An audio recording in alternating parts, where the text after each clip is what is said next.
Who wanna rock with Jano?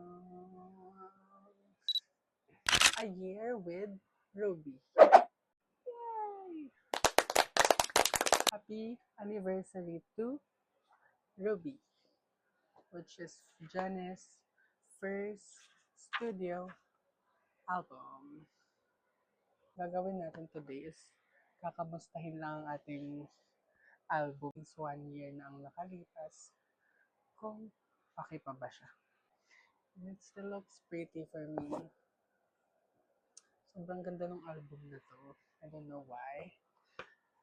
From songs and even the physical album itself. Later, tuturuan ko kayo kung paano nyo magagamit ito ng may purpose.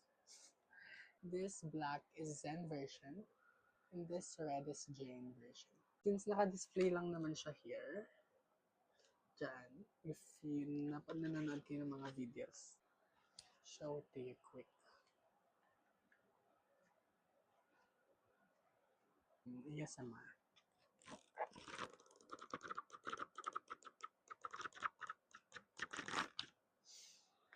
And this one is Jane version. I just want to thank Jenny for officially releasing her Ruby Complete Collection. Includes Like Jenny extended version which she performed at MMA, and then the Like Jenny EDM version which she performed at GDA, and also the Jenny audio only. For me, she's so smart releasing this Ruby album first, which has the Jenny audio only. So for a whole year, nagtiis tayo na nasa CD lang yung mga Jenny audio niya.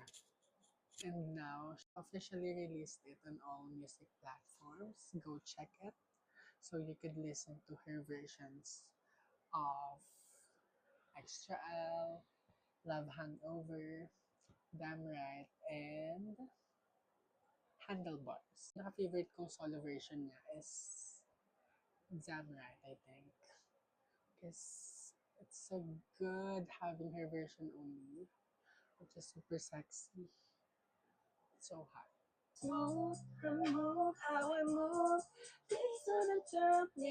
And ituturo ko sa inyo kung paano ko ginagamit tong tawag dito. This is called carousel card. I think it's helpful para nagagamit